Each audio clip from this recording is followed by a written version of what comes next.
new picture too. I've just been fucking reusing them. Yeah, yeah, yeah. After a We gotta while, get I'm like, shit. You know what? The picture doesn't matter as much as true, true. But at first, I was spicing it up for the viewers. Gosh, bro, my TV lagging.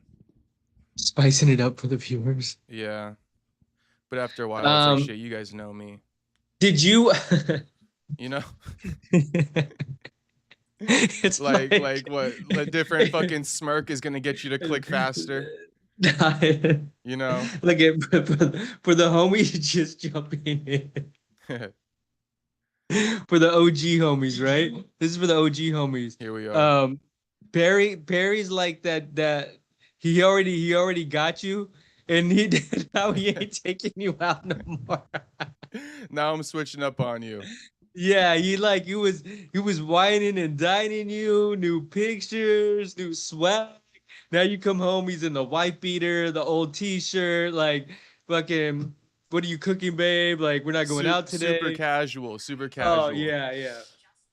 I'm still fucking sweating after the shower, so just bear with me a little bit. But Hey man, out bro, here in it's like SoCal, 110 out here. hey, out here in SoCal, hey, this is for real, for real. It is for real, for real.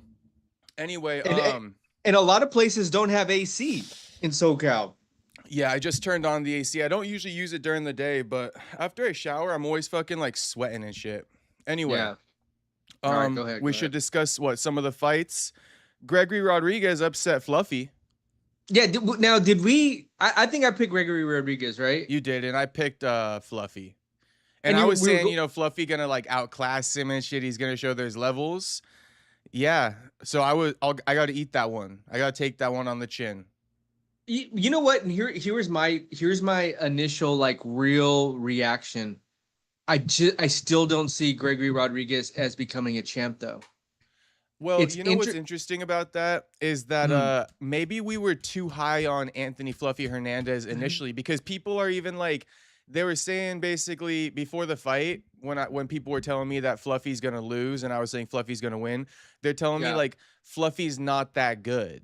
It wasn't like, oh, Robocop is this like this world beater, this world class fighter. It's like they were telling me basically you're overselling Fluffy. You're overestimating Fluffy. And now you're telling me you're like, I don't think Robocop is world class. But the way people were talking about Fluffy a year ago is like potential, future champion. He was right there, right? Yeah. He was an inch away. But I guess this is the reason why I'm saying what I'm saying. A couple things like I mean, Hernandez was a dog. Most people would have after those leg kicks. We've seen it multiple times, right? They're done. They're out. It's game over. Like he really, I mean, he to the last second he really fought back. I have to give him a lot of credit for that. It was confusing me why he kept falling though. To be honest, I mean, evidently he was hurt, right? Kind of, but like evidently those leg kicks were hurt. Like when you get a Charlie horse, don't you kind of like hop on one leg usually? True. He kept like fall. I don't know. I don't know. It would look really funky. Could have been a lot of power, right? But initially, like, so yes, Anthony Hernandez was on a great win streak, and I thought that about Brendan Allen too. That's why I fell back on Brendan Allen. Both of these guys had great win streaks, and then they lost, 2 times in a row. And you're like, all right, maybe you're not a top 3 guy. There's a reason why some of these guys are top 3. Sean Strickland is a real top 3 guy. He's proven that. Yeah. I think DDP is a real top 3 guy. He's proven that. Hamzat's the champ. I don't think you and I don't really like his style, but he's hard to beat, right? We're at where we're at with it now. Nasruddin, I'm really interested to see what happens with him next. I hope they give him Sean Strickland, because what I took away was Sean Strickland was able to stop Anthony Hernandez. Gregory Rodriguez wasn't. He had moments he was close, but he didn't put him out. And I thought what we saw before with Gregory Rodriguez were fights where like he put them out with straight power, right? And so I think maybe once you get into that top 5, maybe that power isn't as like the ultimate, hammer. It's not as effective. I mean, at the higher level, that's what you're trying to say. Yeah, because I mean, Sean Strickland actually stopped Hernandez, and it wasn't like he stopped him with a bunch of power. No, he stopped him with pace. Right, pace, and just obviously some power behind it. It's not like they're nothing shots, but it's. I think when you get to the higher level, combos, it's the breaking pace. It's because how many TKOs do we see, even compared to like flatline KOs? Right, there's more TKOs than flatline KOs. So like once you get to the higher level, I think these guys aren't necessarily getting TKO'd easily. Like Fluffy Hernandez, you really gotta like make him quit. Versus a guy who's like not ranked, you can almost make him quit quicker, easier. Right. Okay, so that's why like if you don't put him out cold, you're not really gonna find that finish unless you add some Strickland to your style, a little bit of a pace. Right. Yeah. And just combinations, just on him. So I think there's something to be said there. And you know what? That made it gives me a lot more respect for Carlos Praetis being able to do that on some top 5 guys, right? Mm-hmm. Actually stopping them, JDM and Leon Edwards. And so it kind of made me think about Michael Morales. Like, that's why I'm more interested too now, is like, how much power does he really have? Will that power be as effective on these top 3 guys? I don't think so. I'm not imagining so. And part of me says yes. Part of me does say yes, but we don't know, because I thought that with Gregory Rodriguez too, because he was just knocking people out. Robocop, just the image of Robocop. You have this image of guy can just destroy people. And I think Robocop's more intelligent with his striking as well. And I'm drawing blank on the name you just mentioned. Morales is not as intelligent with his striking. He's more so just like brute force. He is, but here's the fun part. Like, Prates picks his shot. Oh, he has that Anderson Silva. He's just a sniper. Yeah, he's just a sniper. But here's the fun part about like watching guys. It's not like Michael Morales can't get better. It's almost like when you were having I forgot if you played football or if you wrestled, but like when you train for 3 months, you're like, ooh, I just picked this up. I just picked this up. I just picked up. Wait till you see me next time. Mm-hmm. You know what I mean? You're like, yeah. You're like, oh, you can't wait to get in. It's like, bro, I just sharpened up a ton of stuff. Mm-hmm. So Michael Morales has a good, like, he's 25. He has 5 years just to keep sharpening up. And I think the brute force and the strength and his ability has got him to the table. Mm-hmm. Now it's like, okay, can we really hone in and like make all these things clean and crisp? So I know I got a little off topic because we're talking about Anthony Hernandez, but the question I was going to ask for you, like, who does Anthony Hernandez even fight next? I think Izzy. Okay, because they're both on these losing streaks. Obviously, Izzy probably like more on the way out, so you get him a win over Izzy, kind of rebound back. It's a nice progression. I think Izzy for Fluffy, and I actually did map this out. If you got the rankings, I just brought them up. You pretty much almost just go like champion versus 1 contender, 2 versus 3, 3 versus 4 versus 5, 6 versus 7. I'm pretty sure that's just my opinion. That's the way I kind of felt about it. I'll pull it up right now though and see the rankings. Yeah, well, okay, so I mean, is Nasruddin not going to get the next shot? Nasruddin can get the next shot. He deserves it, right? We've talked about this before. He deserves it, merit-based, but the Hamzat thing, it was a close fight, controversial. Hamzat's the bigger star. I just don't know where the UFC wants to go with it. If we're going merit-based system, I think you throw Imavov up in there. If you go off of like storyline and maybe what the fans want more, maybe fans want to see the Hamzat rematch again. So I really don't know. That's like totally up to the UFC. It's kind of a win-win for us. Hey, I'm gonna throw a curveball for you. Okay. What up, blood? Oh, what up, blood? I saw you two the other day. You're like, what up, guy? Like, listen, hold on. Disclaimer. Hey, what up, Space Kid? What up, Tony Sala? I said I'm a tuna. So you're like, listen here. And just for everybody to know, like, if they don't know about the Asian homies in SoCal, do not get it twisted. Don't get it twisted. Yeah, can you believe the fucking disrespect they're putting on Josh Van? I'm like, bro, regardless, Asians are hood like a lot of places. Because like over here, they growing up with all the homies in the hood. Mm-hmm. That's what it is. They're growing up with all the homies in the hood. So it's like now you got a bunch of homies that are Asian that are in prison, family related, like all kinds of things, you know, going on. So yeah, they're part of the hood culture for sure. Go to Long Beach. Go to Long Beach. Big Asian community out there. Bro, watch yourself.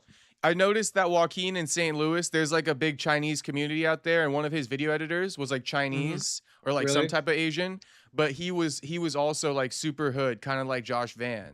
But it's because they're from there. Of course they're like that. Now I would say this: I don't know how hood Josh Van is, like hood. I wouldn't say he's hood, but it's just he kind of like embodies the persona of where he came from.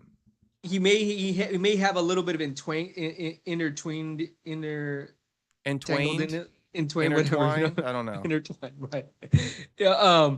But because he's super religious too, you know what I mean? But I don't think he's a bad guy. I just think that people are kind of you know, and that's the thing I was saying too, is like in the hood, people are God fearing, and they're also kind of like ghetto or street. You know, they live by a code, because I think the thing that people that's a good word.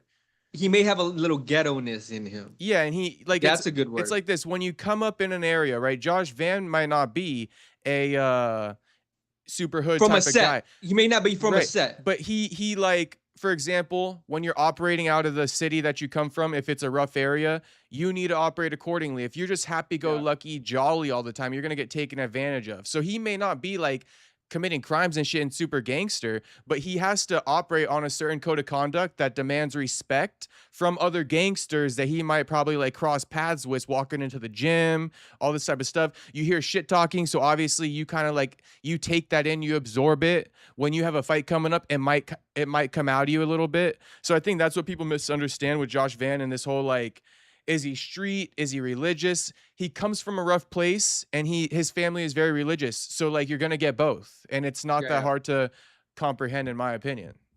Well, here's like, you could be hella religious, but you could still be hella ghetto. Because sometimes you just can't avoid it, depending on, like you just said, where you grew up. You know what I mean? Like, right, and it just goes with the because territory. the religion has nothing to do almost with like the area in which you grew up in. Like, that's like saying Max Holloway is religious, so why does he have a funny accent? Well, he has a funny accent because that's how Hawaiians talk. If you come from the hood in LA, you're gonna have an accent, whether or not you believe in Jesus or not. If you come from OC, you're gonna have an accent, whether you believe in Jesus or not. Like, the accent and how you carry yourself from the area you're from has really nothing to do with your religious entanglements. Yeah, I agree. I agree. And what's like, up, Odie? They're two different things. Odie Linville, is that what it is? Odie okay. Linville? What's poppin' though, boys? I see you in the chat. What up, MGal? Jew was first in here. Shout out to Jew. Thanks for popping in as always, homie. Shout out to Jew. Oh, so the other thing I was intending. Shout out Otto. Shout out Tony Sal. Shout out Space. Go ahead. I'm assuming this was the best fight card of the summer. I mean, it was a pretty good one. I'm not calling it best card. Because remember, we just were like a month ago, that was the, what card was that? Like, oh, the best fight card ever. Mm-hmm. What card? You see, we don't even remember. I think it was one where there was like 2 title fights, but it was like 2 men. No, it wasn't that. I think it was Strickland versus, my favorite is Strickland versus Hamza, Van versus Tyra. That's my card of the year. I'm gonna pull it up because it wasn't even that. It was like it was like a fight night card. I think it was the medic card. Remember all the finishes? Yeah, and we had that discussion, like, do finishes equate to like greatest card of the year? And no, it's about storyline, it's about quality of fights, it's not just about knockouts. That's an oversimplification. To be like, oh my god, 12 knockouts, this is the best card of the year. The last card had 11. That's an oversimplification, bro. And so that's why with this card, I was like, oh, so is everybody gonna be like best fight card of the year? Well, they love to do that. You know, it's like the, you know, the fans, there's kind of like heavy gaslighters to some extent. Like, they will gaslight you and be like, that's the best card of the year, just to kind of like go against the narrative a little bit. No, obviously it's not the best card of the year. You know, it's obviously not. Obviously it had 1, 2, 3, 4, 5, 6, 7, 8, 9, 10. 10 finishes. Yeah. I'm pulling it up right now. Yeah, RDR. Okay, so let's go into it a little bit. It's so funny how like Anthony Smith like fucking stopped Vitor Petrino at light heavyweight on short notice. Like Anthony Smith filled in like a week. And then he fucking beat this dude on like a week's notice. This guy's opponent fell out. But now Vitor Petrino moves up to heavyweight and he beats Sergey Spivak, like a former, person who was in talks in the about top 3. like John Jones was like, I might fight Sergey Spivak when he was like the heavyweight champion. He was like, throwing Spivak's name up in there. So anyway, that's impressive. I'll just go over it real quick. RDR Roman Dolidze. Let me just add some context to you real quick. First off, cut Roman Dolidze. Guy is a waste of space. I feel like there's an argument out there that he just put himself in horrible positions to lose the fight quickly. That's something I feel deep in my heart. But besides the point, but that was like 30 seconds, right? 30 seconds into just the a fight. Bitch, bro. Fuck that guy. Not even worth our fucking energy. Anyway, he almost deserves it because let's get this story out. You're gonna love this story. A little bit of lore for you. UFC lore. This is the good stuff. Oh, I think I heard this one. Yeah. So basically, he's pulling girls. He stole his teammate's wife from him. They were married. Wild. They That's got wild. brought into the UFC together. There's videos of them like celebrating, post-fight bonuses and shit, her and her husband. And they all trained at Extreme Couture. Roman Dolidze, her and her husband. And this dude stole her from him. That's some dirty work. Now, it's one thing to kind of like, be unfaithful, but to do that to like your teammate, that's pretty dirty too. Pretty dirty. So he's kind of fucked up for that, but I'm not going to judge him too much, but that, I'm just here to tell you guys the story. But, right. But I mean, yeah, he kind of fucked up for that low key. So, but what's wild is you wouldn't think Roman Dolidze had any game. Well, go figure. That's why he got with like the married woman, because like he probably doesn't have any game. All right. But he has a kid with Cheyenne Vlismus now, and people are just kind of joking around, being like, imagine leaving your husband for the worst fighter in the UFC. But to be honest, JP Baez was also one of the worst. So, right. I mean, she knows how to pick him. All right. Okay, so, and I think more so though, maybe the red flag is that girl, right? I mean, maybe more so the red flag is that girl. Yeah. But here's the thing too. Like, what's crazy about Dolidze is, okay, he beat Vettori and he knocked out Kevin Holland. I know. He just is Any given Sunday. I think he's trashed now. He went to a decision with Imavov, which is funny as well. Mm-hmm. Yeah, but I agree with you. He's trash now. I mean, we're at a point where, like, especially with that performance, if he would have gone into the third round, it would have been competitive. I think we both would have had a whole different, opinion on this. But the way he went down is like that was ridiculous. He was quitting. I could have done that. I could have done that. Yeah, I mean, you could easily pull guard. Anybody can. I get. And then roll to your knees and fucking get yourself knocked out. Like, yeah. Try to grab his leg. Just go through the motions real quick just to make it appear like so. If there was a fucking fight on that card that was fixed, it's that one. People always talk about fixed fights and shit. Yeah. I wonder what the line was on that. I'll say this. So Markel Maderos and Taco Badilla, they fought each other to a draw in both of their last bouts. And I remember that one. Yeah, they got put Taco got robbed. Right. Taco did kind of win that in my opinion too. But they got put on the same card with new opponents and both showed out. Both showed out against tough opponents too. Taco submitting Nasrat, 1 second left, and then Mason Jones is wild. Stopping Mason Jones with the elbows and shit like that. No, that was wild. Shit. That's some good shit. It was. And they both had a battle adversity, I thought too, because what's his name? Hack Pressed. Hack Pressed. He was doing good that first round, and I thought Taco was starting a little bit slow. Yes, Taco really analytical. That's what I noticed when I watch him fight. He he's super analytical. Low output almost. But then he turns it up. He did turn it up. I Yeah. was surprised. I was like, okay, we're going 1-1 into this third. And I thought the third, like, I thought he was edging him, you know? Mm-hmm. But I was like, it could have been close, but I thought he was edging him. But then to finish it like that, bro, Mm-hmm. buzzer beater, that's epic. That's Yeah. epic.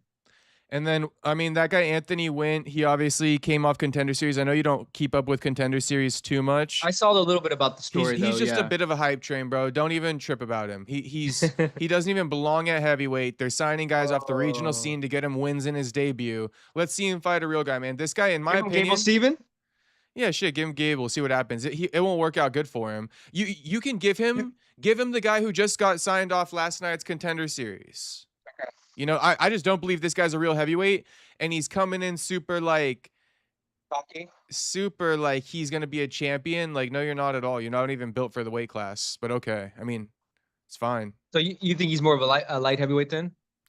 Yeah, I think because you know these NFL guys, they got way too much muscle on him. He's like fucking.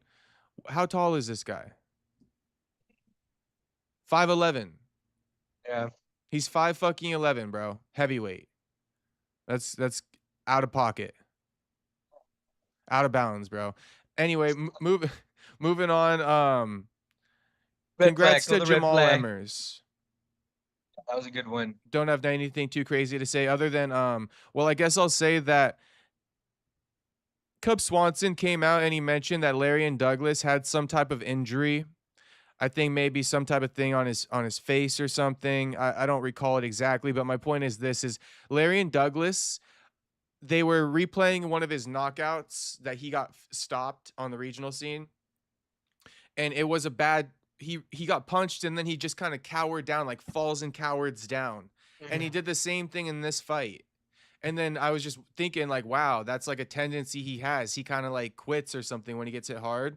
And then Cub Swanson came out saying he had some type of injury on his face and it got hit. So that's why he went down quick. And I'm saying that all that to say, I think he's been dealing with this for a long time. Like, I don't think that like he's going to get this shit fixed before his next fight. You should probably view Larian Douglas cautiously moving forward because I think he's a bit of a liability. I think he's got some type of nagging injury that like if he gets hit on that spot, he's just quitting the fight. It's not worth it to him. And I'm not here to judge him. I'm just saying like he seems to get hit and then just fucking falls down to the ground and just crumbles up into a ball. Okay. It's a weird thing. I mean, am I wrong? Did he not get hit and crumble up like a ball? No, he did. He did, right? It's just like, what the hell's going on?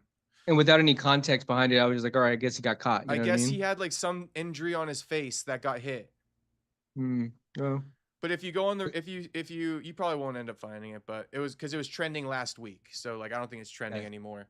But they posted his knockout on the regional scene, same type of shit. One punch and then he just curls up in a ball and the guy like TKOs him. Oh, hey, well, shout out to Jamal for getting the win though. Okay, let's and then Gregory Rodriguez, I just wanted to say definitively real quick.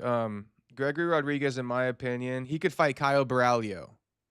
Yeah, that's a good fight actually. I like that. Yeah, he could fight Caio, and then like Brendan Allen, and that's what I was saying. Like Brendan Allen and Joe Pyfer can fight, you know?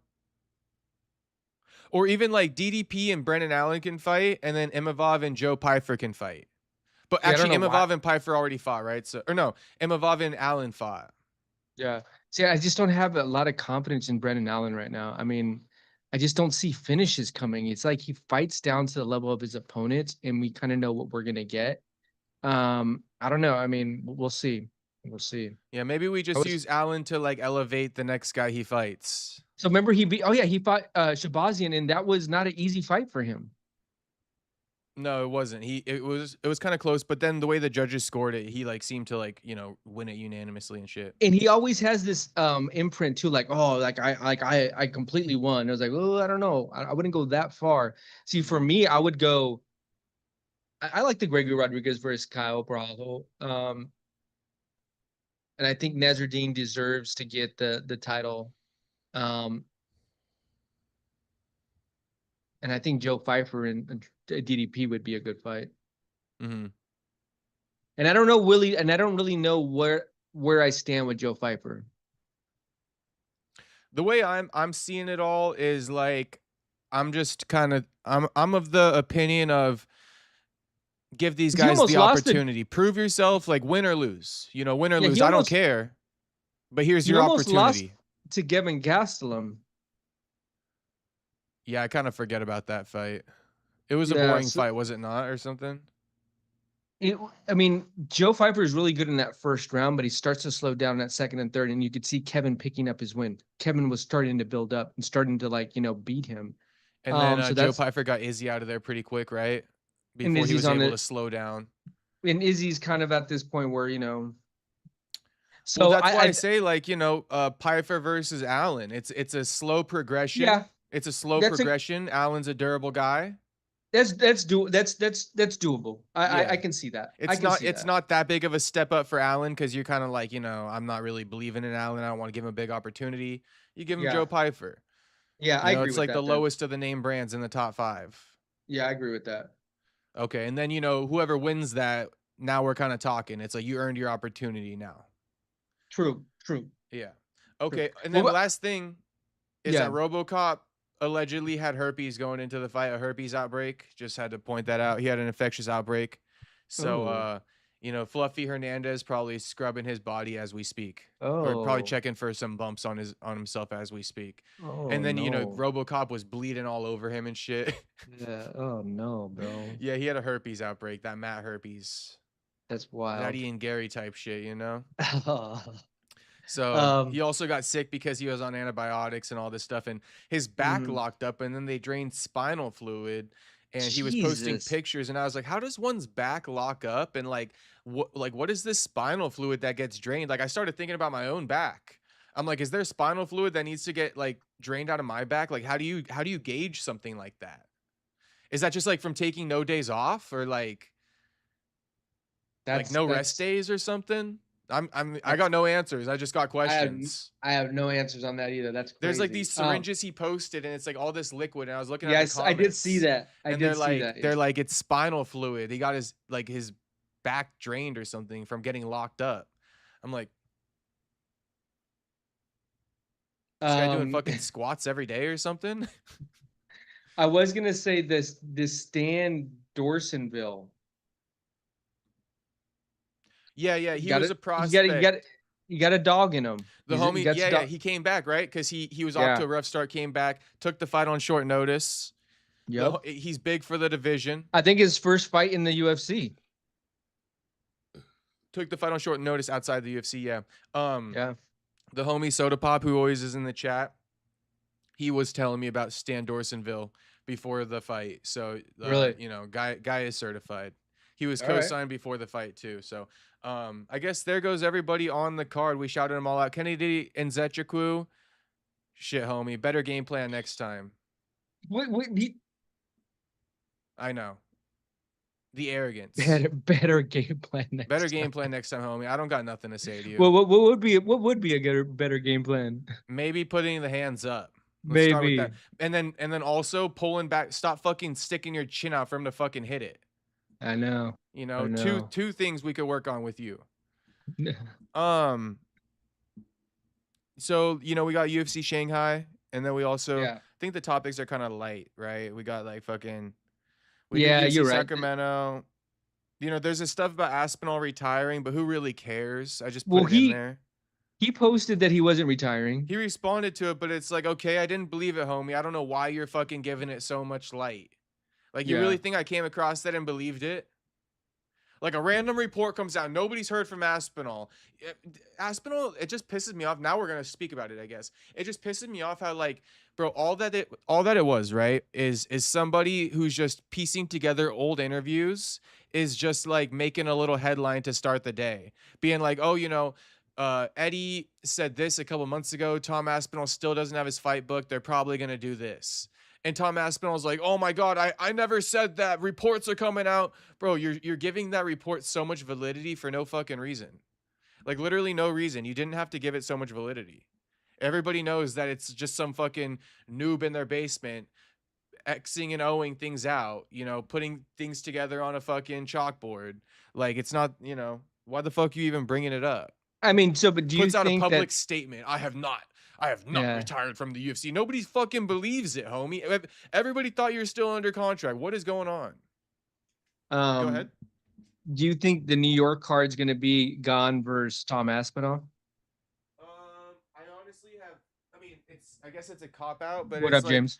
I have like no fucking idea, man. I have no idea. I haven't even really looked into it too much. The only thing I really can say about that card is you could put them on there, right? But shit, I mean, as soon as Aspinall gives the green light, is Aspinall given the green light yet? We don't know, so I don't even know. Carlos Prates is calling out Islam Makhachev to fight at MSG. That's not happening. That's the worst call out. But can I say this one? Yeah. Islam said in the post-fight interview, you know, somebody from the media side was saying like, "Hey man, Ramadan's coming up, so like, you know, are you going to be out till like March of next year?" And Islam said, "No, I need a fight before Ramadan." I remember that. So I'm just saying, there's a chance that Islam does want to return by around MSG time, end of the year time. There's two guys, right? It's Prates and Morales. In my opinion, Prates has earned it through the fighting. Morales earned it through making weight. I'm going to go with the fighting. I'm going to go with Carlos. But, so, I mean, with all that said, you don't think that MSG is the place for it or something? Or you don't like the call I just don't think that Islam will turn around that quick. I think he'll wait till either the end of December, beginning of January, and then that's his time frame. Okay, because Ramadan's February, so December, January, still viable. Right. But that MSG is November? Yeah. Okay, always November. Yeah. Well, then, you know, so maybe not MSG, but you brought up MSG. I just brought up the fact that Carlos did call him out for MSG. But, like, I would like to see Islam versus Carlos before the end of the year or January. Before Ramadan. I would like to see that. And Michael Morales, like that, you can suck my dick, bro. You don't get to lose weight and skip the line of somebody who just beat a former champion. I think he gets one more really good win, and then he'll become undeniable. Mm-hmm. And he has to be more active, bro. I agree with Carlos Prates. Like in a lot of these guys, he has to be more active. Yeah, he does, and step up and take opportunities. Like Prates fought Ian Gary and shit like that. Prates has fought everybody. Yeah, he's taken a lot of opportunities. He definitely earned it. Yeah. So we got the UFC Shanghai Nurmagomedov versus Song Yadong, and you know I'm going. Song Yadong, how good is his takedown defense? I think Nurmagomedov will have a hard time taking him down. Really? Okay. Yeah, I do. Okay. I think Song's takedown defense is pretty good. I think Umar will have a hard time taking him down, considering Umar is Muay Thai first. Everyone always forgets that because they just chalk up Nurmagomedov as wrestlers. But Umar and his brother Usman, they're Muay Thai fighters first. They kind of rounded out their skill set by coming back to Habib, right, and training wrestling. But Umar and his brother spent a lot of time in Thailand away from Habib and Islam for a long time. Okay, I didn't know that. Yeah. So Usman, he's not a wrestler at heart, base-wise. He's a striker at heart. Okay. And that's why he looks more like a striker, right, when you watch him fight. But anyway, I don't think he'll have an easy time taking down Song Yadong. But I think on the feet, Song Yadong is a mid-ass boxer. I don't think Song Yadong is very educated in the boxing. So Nurmagomedov should just, like, run away with it, just steal the fight. Okay. I hate to say it. I mean, Song Yadong, he has all the makings. He just has like a low boxing IQ. Like Song Yadong hits hard. He's got good technique. He has a decent boxing skill set, but it's just not enough to really get the job done. Like who does he knock out? Yeah. Who does he fucking like boom, left hook, knock him out? I think he has it. He just doesn't know how to do it. To be honest with you, I think there's no reason why he shouldn't be knocking dudes out, getting like sick ass boxing left hook KOs and shit. Yeah, I see a lot of decisions here. Yeah, and then like he sells fights. He never wins the big one. Look, everybody he's lost to: O'Malley, Peter Yan, Sandhagen. Sandhagen's notorious for losing the big ones. All he beats is the average. Right. So he's in that good 5 to 10 spot. Yeah, so I mean, it's funny that he's even continuing to get these opportunities, but it's just because he's the Chinese kind of boy. Right. You know, they're in China. You throw Song Yadong on there. I was peeping the card earlier. I mean, it's pretty tough. Like mid tough or like what do you mean tough? Just like mid, like Yeah, I think it's mid Levi too. Rodriguez. Let's just speak about some of the interesting things. You know this guy Bilal Hassan? You probably don't. I'm looking at the He just card got now. signed off Contender Series. This guy's a fucking fruitcake. This guy loves Michael Jackson. He's I don't know if you've seen it. This dude is wearing a fucking Michael Jackson glove while answering questions for media. That's wild. Because he's a big fan of Michael Jackson. When he won on Contender Series recently, he starts doing the fucking moonwalk and like mimicking his dances and shit. It's too much. Too much. And he also like says the N-word and shit. Really? And then like he's from America, but he represents like the other country that like his parents are from and shit. He's just a total grifter. Like grifting off the Michael Jackson fan base, grifting off the Indonesians, like grifting off the N-word, like a full-on fucking grifter, and he has no clue. Tell me I'm wrong though. You're laughing. I don't know. You're laughing because it's fucking true. This guy grifting off the N-word, grifting off the Indonesian fan base, and then grifting off the Michael Jackson shit. Like, bro, get your own fucking gimmick. Yeah, I mean, I think he's a straight. I gotta say, he's a straight fucking goofball nerd. Like, I hate to be so rude, but this guy's a straight goofball nerd, man. I fell off with Michael Jackson the minute that they interviewed that kid. And they went to the house and then they found pornographic videos in the house in that bedroom. I was like, it's sold. I mean, people still to this day, that's a hot ass fucking topic. People still to this day believe he's like innocent and shit. I mean, shit, I'm not getting into it. I don't know. Bro, like what? It's like me going to your house and you got gay pornographic videos there and some little boy was just in there. Like, yeah, I mean, that's kind of sus. Yeah, kind of.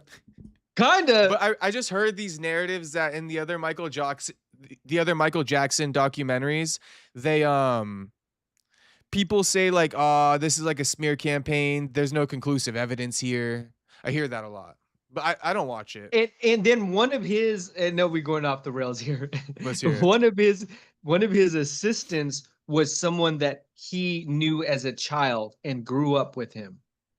When asked, another guy that knew this assistant asked him about these certain documents that they found that they were trying to get rid of when the cops came. He's like, well, that's just something me and Michael did. Look at like these like gay magazines. And I'm like, that's 2 for 2. That's 2 for 2.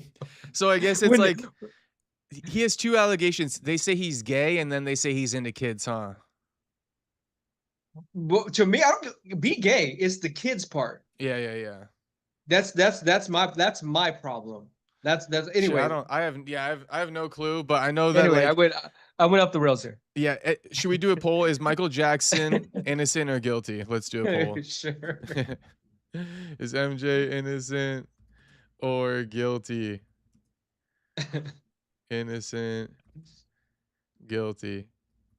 The whole childhood ranch thing, it's kind of odd. I heard the explanation. His father robbed him of a childhood. He's traumatized. He wants to keep it. I don't know, man. It's interesting stuff. I think it's one of those things where that is super true, but I think as he got older, you still can't make that excuse to kick it with kids and stuff.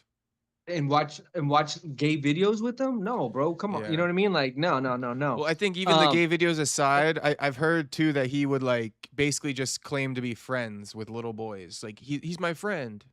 Right. We're friends. So I think we have play dates. I think what he did is he started crossing the line. Yeah, and he has money, so everybody wants to be around him, and so he made it seem like it's normal. And I think once he started crossing the line, it was, he started feeding into his own demons. It's in my own opinion. Interesting. But I don't know. Franklin says, okay, got that wrong. Somehow don't care about story either way, but no, gonna make fun of my Virgo buddy. Oh.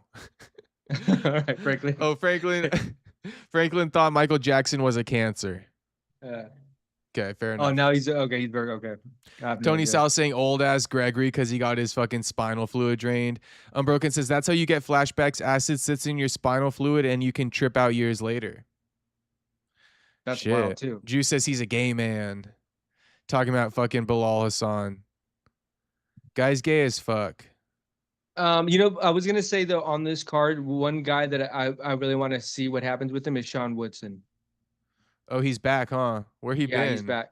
Yeah, he's back. I know. I think he got that dub. He lost to Ige, remember? Yeah. But he's back. So I think maybe he got a little humble pie though. So I want to see how he rebounds. I want to see how he rebounds. Against Jack Jenkins, kind of a mid-ass dude. Beyond that, I mean, I'm not waking up at 3 a.m. That's for sure. Let's see what Kevin Barajas. I mean, he's a big underdog. Lime, all right. We'll see. Let's see what he could do too. The Alex Perez fight, that's a good fight. Versus Sumo, how do you say his name? Sumo Darji? Mm-hmm. That's a good fight. That is a good fight. Yeah, Kaya Sakura's on the fight too, so he needs to get. I'm surprised he's not even ranked anymore. Wow. Ray Saruya's pretty good, even though he lost to Josh Van. Yeah, let's just not even lie about it. This card takes the wind out the sails. Takes the wind right out the sails, doesn't it? Well, the matchmakers know what they're doing, and maybe there's going to be another 10 finishes, so maybe the best fight card of the year again. Mm-hmm. I know, right? That oversimplification shit kills me, man.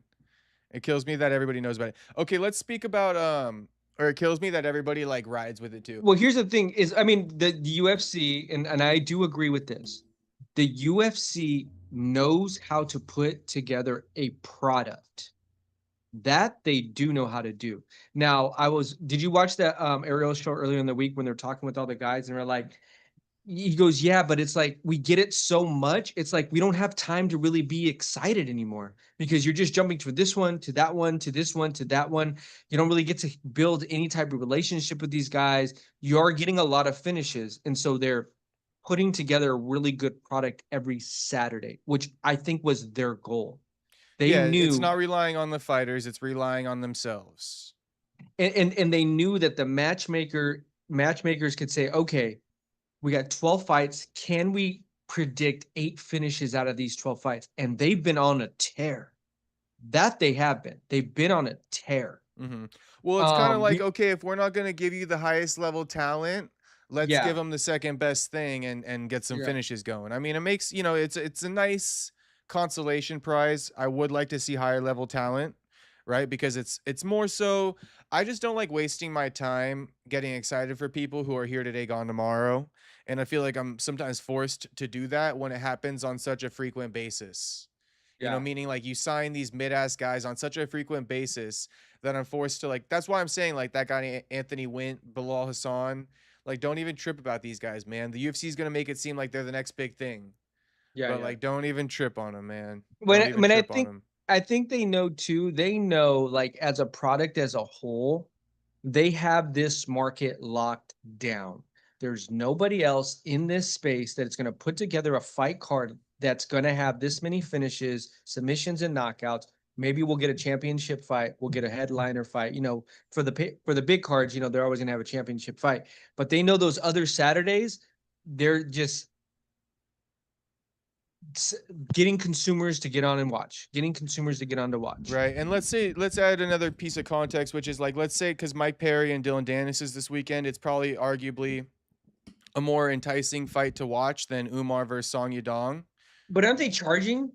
It might be like a pay-per-view, yes. But also the thing is that the thing the UFC has, if you're coming from from a media perspective, I'm always going to cover the UFC over other things because of the historic value that the UFC brings to the table. It's an organization, it's basically a league, right? And it's like the NFL. It's got storyline behind it. It's always going to have progressions. You can speak about things that happened last week, etc. And there's conversation to cover. Yeah. When it comes to like Mike Perry, Dillon Danis, even if it's more exciting on paper, it's like you just got to cover the more real sport, right? You got to cover the UFC, something that actually has real talking points, something that's actually going to go somewhere. That's why even I don't mind covering RAF, because RAF is something where it's its own microcosm. It's got its own storylines. It's going somewhere in this little aspect, right? So like, you know, that's something good. But the Mike Perry and Dillon Danis stuff, these one-off events where it's like there's not a whole roster of people competing under an organization. You're just signing this guy and that guy and making them fight. What's there to talk about before? What's there to really talk about after? You're talking about Dillon Danis fighting in like some other organization, Misfits, which isn't even accredited. He's fighting a fucking no-name guy who's like 0-1.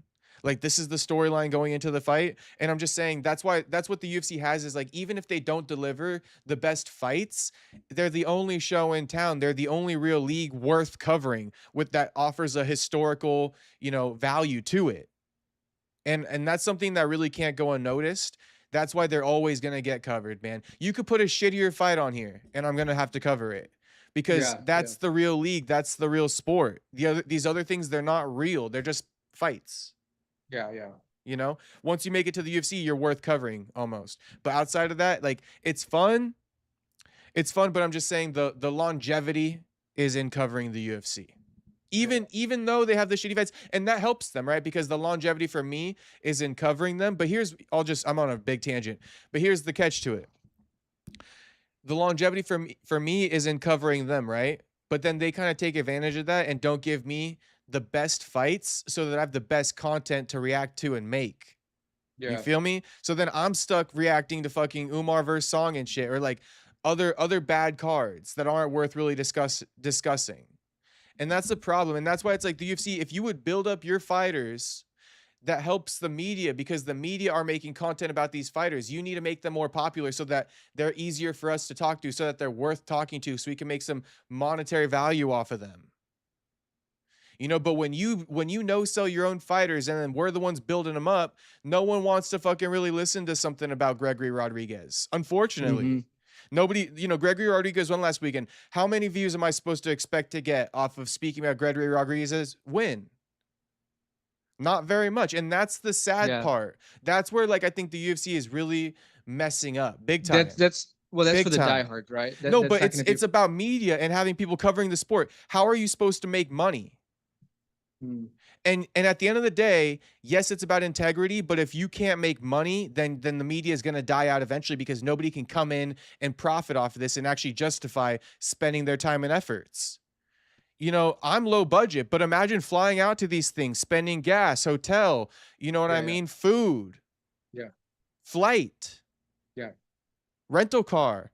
And that's not, and you're over here trying to make your bread off of Gregory fucking and you're trying to make your bread off Gregory Rodriguez. Honestly, I don't know how some of them survive like that. Honestly, I don't. No, and that's a great point that I feel like is worth speaking about a little bit. Is yes, it's great that the UFC is the only show in town, and it's cool. It's almost a flex that they can give a shit and everybody's still going to react to it. But I think longevity wise, they're shooting themselves in the foot, because if you lose the media, you almost have nothing. You're one of these other organizations. And I'll tell you right now, I make way more money off of covering boxing than I do MMA, and I like MMA more. But I'm forced to choose the money at some point in time, because doing it off the love is not going to get, you know what I mean? Like, I'm going to do it off the love and not have enough resources to continue covering. I got to go get my fucking money elsewhere and then come back into MMA. So I can, like, you know, keep as the life raft. I go to boxing and get a little bag and come back to MMA. Yeah, what's interesting is, like, because they're trying to do the same. Honestly, the business model that other sports have is it's a season, you know? So you get a season of that product, and you have teams in that league for that season. So what the UFC has done and say, hey, we're just going to give it year round. Just grab it. No time to miss it. No time to miss it. But then the thing is, like, with the season, let's just say football, for example, college, why so many people watch so many college games is because you have such high level, you know, teams that are going to be playing every Saturday night, you know, like very high, number 1 versus number 3. Right. And so the UFC's almost, their teams are their weight divisions. That's their teams. So we got to we have to have 20 just premier fighters at all time in each division so they can start coordinating. But it's just, it's so much, so often that it's hard to do that. Yeah. No, I feel you. I feel you. And I mean, how does the media make, or I guess in the off season they talk about trades and all those other things, huh? So they still make But some money. but in the media, like for the NFL or for the NBA, they're already working for like, I don't know, ESPN. Mm-hmm. So that guy's salary, so he's covering this, he's covering that, you know what I mean? Like off-season stuff, like you said, he's getting on TV, they're doing reactions. ESPN doesn't really have a UFC beat. They don't. They don't really. They tried because they were hosting it, right? Right. But they don't. But it goes to show you Like how Stephen A. much. Smith covers the NBA and the NFL. He doesn't really cover the UFC. It's like an Right. afterthought, only when a big fight is on. Exactly. But What what does that say? If the UFC were to give more big fights, Stephen A. Smith would cover it more. He would, but I think it's too. It's the pool that you're in, right? Mm-hmm. There's a pool for the NFL, there's a pool for the NBA, and then the pool for the UFC. And that pool for the UFC is super. I mean, it's not as big. I think it's because I've been speaking about it throughout this week, but I think it's because it's gate kept a little bit by like Dana White. Like, think about the whole Nina Drama thing. Nina Drama just has this golden ticket, and like, where's the free market? Where's all the other YouTube creators being allowed opportunities to come and make content with the fighters? Yeah. You know, like, and because in boxing they do that. You have these popular internet YouTube personalities, and they'll bring them in to do interviews. There's a I don't know if you know him, but the guy Funny Marco. Yeah, I think yeah. He's kind of an internet personality, right? Isn't he from San Diego? Maybe, I'm not exactly sure. He's Mexican a black dude? guy. No, he's a black guy. No, okay. Funny Marco, right? When Gervonta Davis has a fight coming up, they bring in like Funny Marco and have him interview Tank. Like it's not as gate kept. They'll bring a random ass dude in. In the UFC, it's like, oh no, God forbid we bring out an outsider. What, bro? It's supposed to be a free fucking market. Yeah. Like I feel like it's like it's not a free market. Not everybody can come in and create content, and it's like this weird microcosm. And I feel like it's like all the air is out of the balloon essentially by doing something like that. You know, because we're forced to have like Nina Drama and shit, and then like this is the standard we're forced to like feel like we're operating on, when really it's just because no one else is allowed in. Yeah. We're getting like brainwashed into like this Nina Drama propaganda. If you were to let other people in, Nina Drama would stick out way more as like a shitty fucking media personality. Everybody would be like, give other people opportunities and see who the fans call for. See what the comments say, because the comments would say, bro, I like this guy way more. Get Nina out of here. Yeah. You know, and like when it comes to showing up to the press conferences, Dana doesn't let in people who like ask real questions. So Dana almost like shuns out the people. Dana just, if you wonder why the media today is like, sounds like all beginners, it's because they are all beginners. The people who spend more time in it, they get phased out through not making enough money. They got to go find a new career. Yeah. And also though, it's because Dana, when you bring in the hard questions, the stuff that gets the views, the stuff that generates the money, you don't get allowed back the next time. Preston. Like, hey, we remembered what you said last time. No, I know. And like, so how are you supposed to get your fucking bread? Right. You got to work for MMA Junkie or something. But how the fuck does MMA Junkie? But you know, it's like, I don't know. I was going on and saying this too. If you notice, pay attention. These guys who cover Dana in the UFC, notice how I say that. They don't cover the UFC. They actually cover Dana. They cover UFC as like a byproduct of covering Dana. But the reason why I say that is because they do cover Dana, because they cover Power Slap, right? They go to his bullfighting type shit. They follow Dana. It's like this little media posse that just follows Dana around for content. Right. It's like this golden ticket type shit. It's not really cool. It's actually not really cool. It's really fake, inauthentic, and I do think in a lot of aspects it's killing the sport, man. It's fully gate kept. I believe that media is fully gate kept, bro. I mean, there's definitely something going on. I mean, I agree like, with you on it's that. like, hey, you want to come to the UFC press conference, right? UFC 328? Yeah. How many power slap events have you covered in the last year?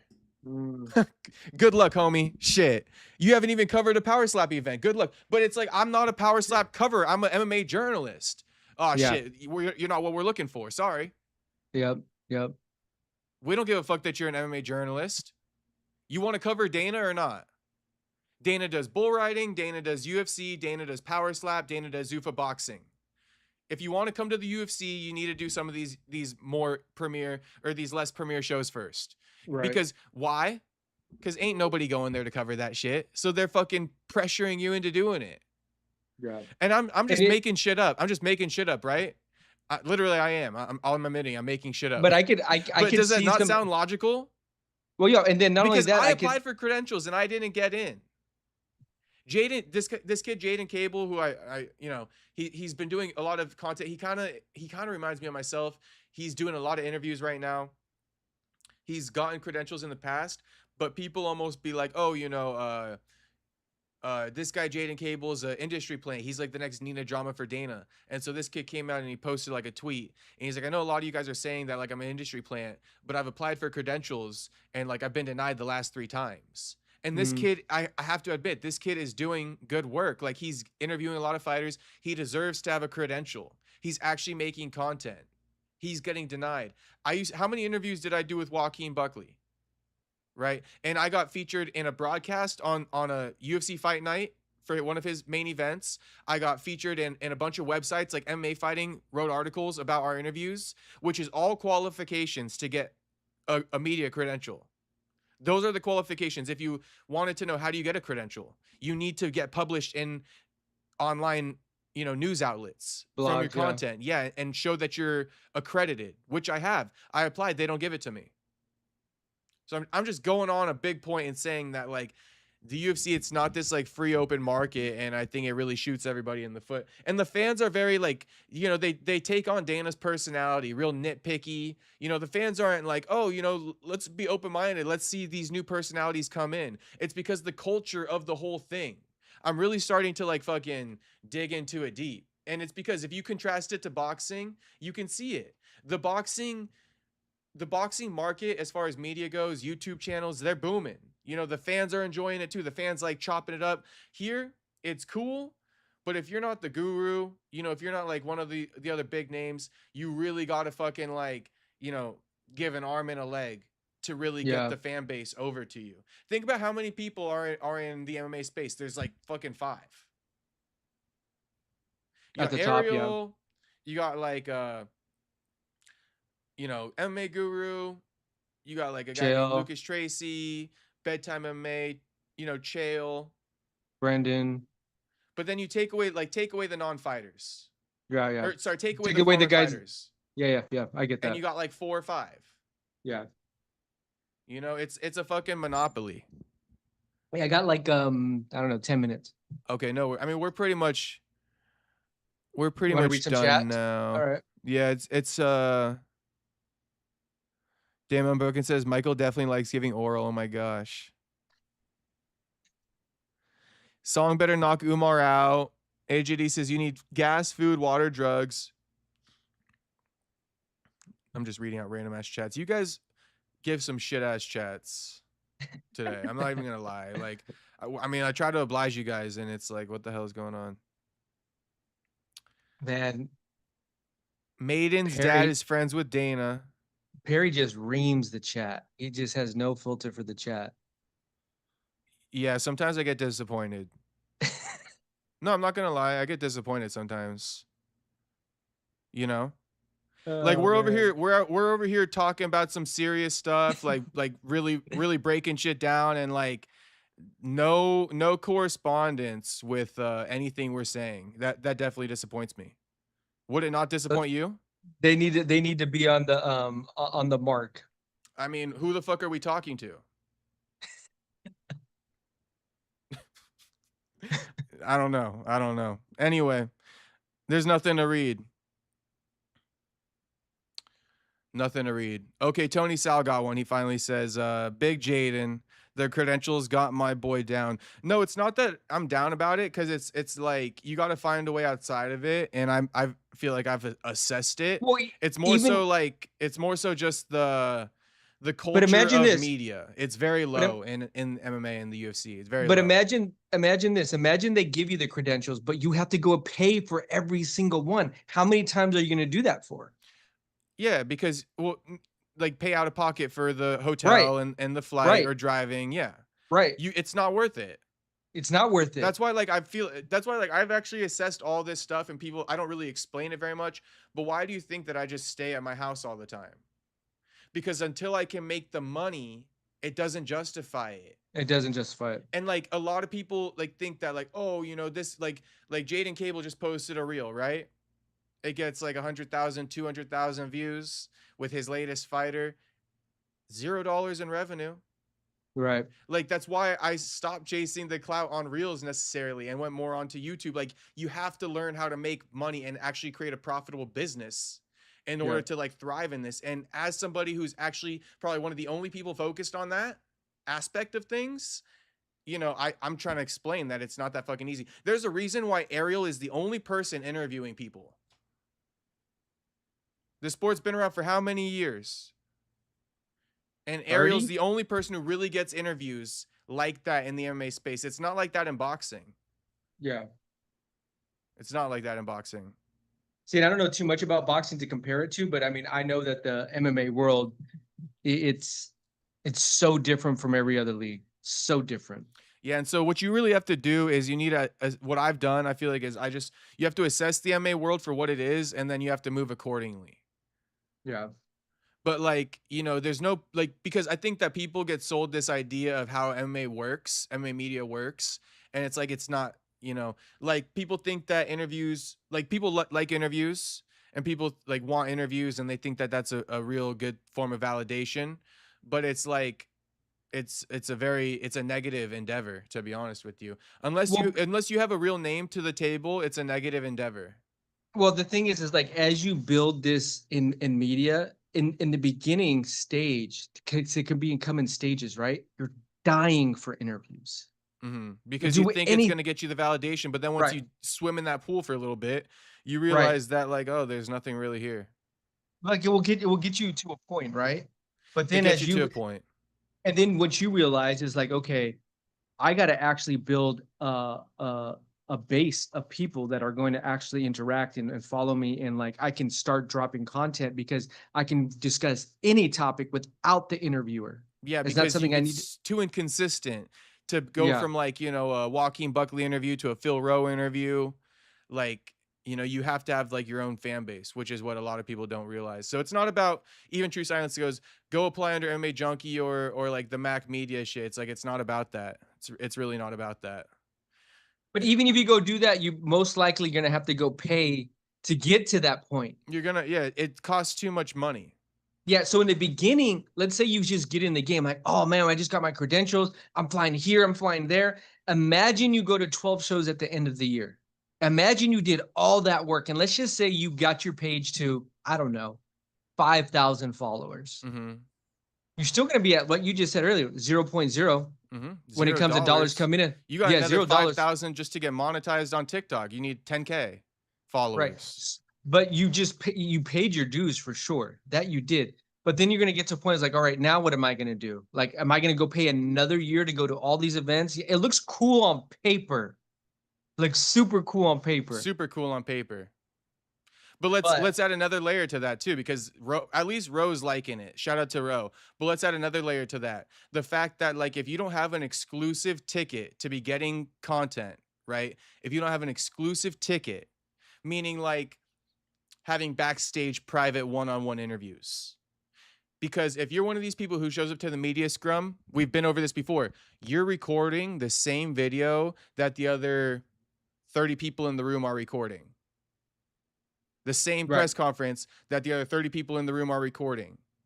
So like, don't think that just because you got your foot into the UFC 330 press conference and you got to film it and post it on your YouTube channel, that you're going to make $1 million now. Yeah. Because MMA Junkie posted it on their YouTube channel, MMA Fighting, you know, Uncrowned, Cage Side Press, the list goes on, Low Kick MMA, the list goes on, homie.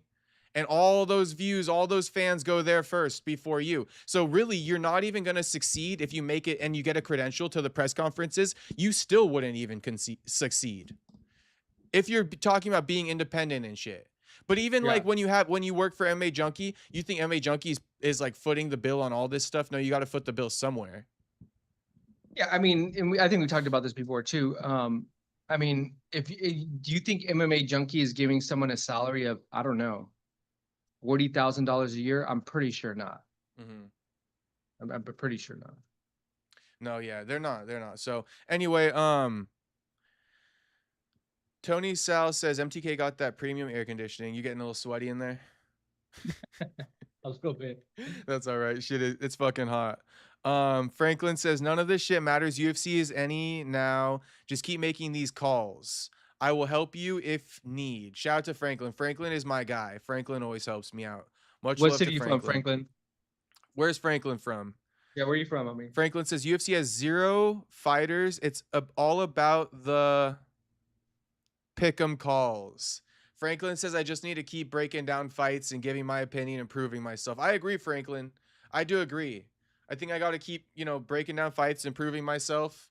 That's what the people like. Like I was giving breakdowns about, Gaethje might beat Topuria, Strickland might beat Hamzat. That's what they like.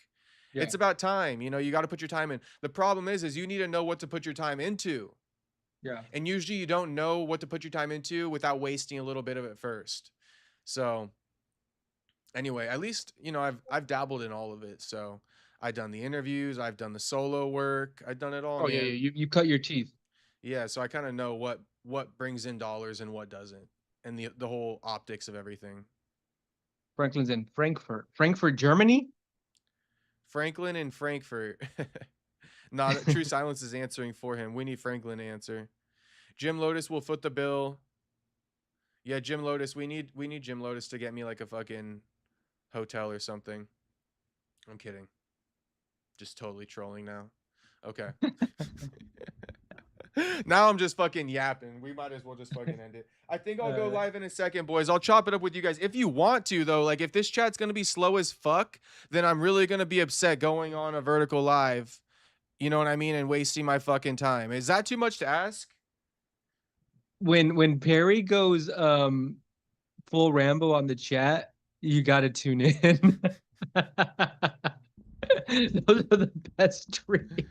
Don't let me catch you boys over simping on females, because I'm going to go Rambo on that every time. Full Rambo on the chat. Full Rambo. All right, well, I mean, been a couple slow weeks. It is what it is, I guess, right? It'll come back around.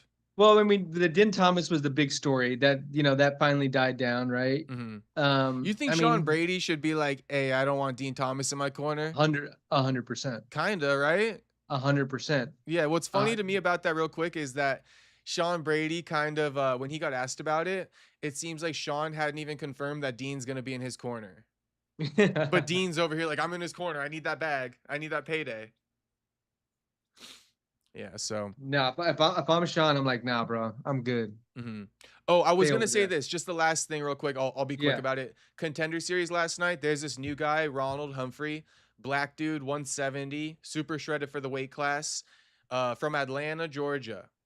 And I think he's one of the top prospects they've signed. I would say like potential future champion.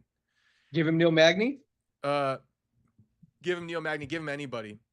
Daniel Rodriguez? Well, it's like, first of all, he's young. I'm not saying he will be a champion today, but if you give him like the right progression for the next 2 years, I think by the time he's like 28, 29, he would be ready for a title opportunity. Yeah, for sure. For sure. All right. He's real good. Keep an eye out for him. And he talks mad shit. He kind of got a little hood in him, obviously, because he's from Atlanta, His dad was a fighter. So keep an eye out for him. Bellamir got fraud checked. It's kind of a weird situation. To be honest with you, there's not much to say because it was all fake to begin with. Can we just say it like that? Bellamir, Frank Mir's daughter, she lost. Wish there was more to say about it, but it was all fake to begin with. So like, there's nothing to say. There's nothing to be enraged about. The only, that's pretty much it. I'll say. Well, I mean, if she wasn't Frank Mir's daughter, she wouldn't have this, hype around her. Yeah, exactly. And Dana White was really building her up, right? Like, oh, I've been with her 4 years, blah, blah, and minus 6,000. I mean, there was a lot of different layers there. If she wasn't Frank Mir's daughter, Dana White didn't like really back her up. She didn't have that minus 6,000. And we'd say it was like minus 100. It'd be a whole different conversation. Hey, what do you think about this idea? I've been saying this, right? So I feel like I wouldn't put this past the UFC, because how funny is it that they put her in the main event? You probably don't know this, but I'll fill you in. They put her as the main event. And I just told you this guy, Ronald Humphrey, he's like a future champion probably of 170. Could have put him as the main event. He's an actual real skilled fighter. You got another guy, Tom Clancy Jr., also 170, real good prospect that they just signed last night as well. He could have been the main event. He's from like Scotland or something. I feel like the UFC took advantage of Bellamere and her story and hyped her up to the highest extent to sell the event. I don't think they believed it. And I even think that they probably signed a girl to beat Bellamere to build up their next prospect that they want to sign. Does that sound crazy to you? I mean, I get it. I like get it, disingenuously building her up, knowing she's gonna lose, but just building, just profiting off of that. But I think Dana White actually was I think Dana White actually was a fan of hers. Like, I really honestly think Dana White was trying to like build her up. Fair enough, but it's like, how the fuck do you spend a lifetime in this sport and you really believed in Bellamere? That's a good question. And that's why I think that basically with that performance. Yeah, with that performance and what she's shown in the past too. Because it's like, but this is what I think happened. I feel like, wasn't she undefeated or something? But 3-0. Hadn't fought in a year. Yeah. No. And this is what I thought though is I feel like Dana was going to dinners with Frank Mir and shit. And then they're like, hey, she's the future champion, Dana. And so Dana's like, all right, you guys are in my ear about this constantly. I want you guys to shut the fuck up already. We'll give her the opportunity. And like, Dana's like, but I'm going to win off of this. Like, I'm going to win off this opportunity. You're not going to use me. I'm going to use you. You think it sounds a little crazy, but if you know how the UFC works, the UFC never does something without winning off of it. The UFC would never do something just to do it. They have to have a win. There has to be an upside. And I'm talking about matchups. When it comes to booking fighters, the UFC always going to get something out of it. Like this one, I saw the fighter payouts for this, a little off topic again, but UFC Sacramento, Delidze. I remember that. I saw the fighter payouts. He got paid a lot of money for that fight, right? And he fought like shit. We all know it. The UFC is not happy about that. I'm telling you, they're going to book him to get the win off of that. They're going to say, oh, we're paying you $300,000 to fight like that. We're killing you in the next fight. You're going to earn that $300K. You're going to die. But you think I'm kidding. I talk very crazy, so you think I'm kidding. But I'm trying to explain that, like, and they're going to lowball him on that next fight too, right? And so fighter pay, right? Exactly. So the UFC, they always like, they're not going to book something without getting a plus on it. That's why it's like, do you guys? It's almost obvious now in hindsight. Do you see what happened? They booked Bellamere. Do you see all the engagement they're getting off of this? I feel like they did get a I feel like they disingenuously pumped her up, and said, shit, let the chips fall where they may. But we're going to pump this bitch up and everyone else is going to profit off of her. But she may just lose and she might not even be ready. But we're going to pump her up. Yeah, low key I was going to tune in just because of that, because she was fighting. Yeah. It's a perfect example. Yeah, so I mean, sounds kind of crazy, but I think it's funny that, like, first of all, she's the main event and she's not even the most skilled. Yeah. They used her bitch ass. Hey, she a little boy in there too. You didn't watch it, but she a little Stop the stream. I'm done. Oh no. She a little boy in there. I've been saying it all night long last night. I can't help. She's like lesbian, bro. She's kind of butch. You know, she Hey, teach his own.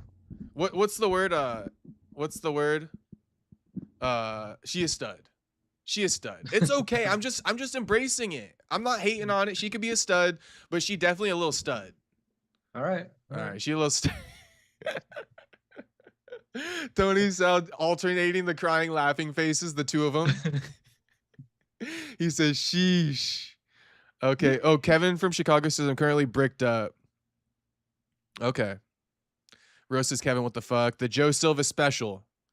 The Joe Silva special is what I'm talking about.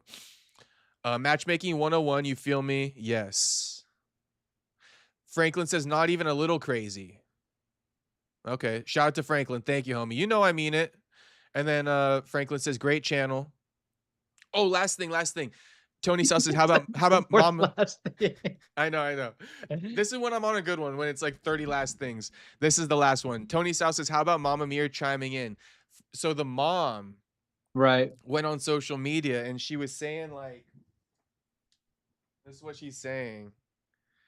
She's like, I like seeing, I'll just read it to you. She's making fun of the girl who beat her daughter for having a black eye after the fight and shit. It's like, bitch, your daughter lost, man. What the hell are you poking fun at her for? She goes, you lucked out tonight. The judges were obviously in your favor. Celebrate a win that you didn't earn. Poor loser. And then she also said, there's one more. I love the eye that's popping out from my daughter fucking you up. The stars were aligned for you tonight, baby girl. Yeah. You know what's crazy is Frank Mir putting his daughter in that position to begin with is kind of like, you might not want to have him managing her career. That's a liability. He's a fucking idiot for doing something like that. I did see the tweet that someone said like, hey, Frank Mir came out and said what Dean Thomas said about Jillian Robertson. I saw that too. That was hilarious. It's like Frank, as far as I could take her. Like, I bookmarked that shit. I did bookmark it. That's messed up. That was hilarious. All right. Okay. All right, it's hot in here. I'm done. All right, shout out. Thank you to MTK for giving us extra time today, and peace out, boys. I'll do a vertical stream, I think, if you guys want it. I'll hop on there for a little bit. We'll see how it goes.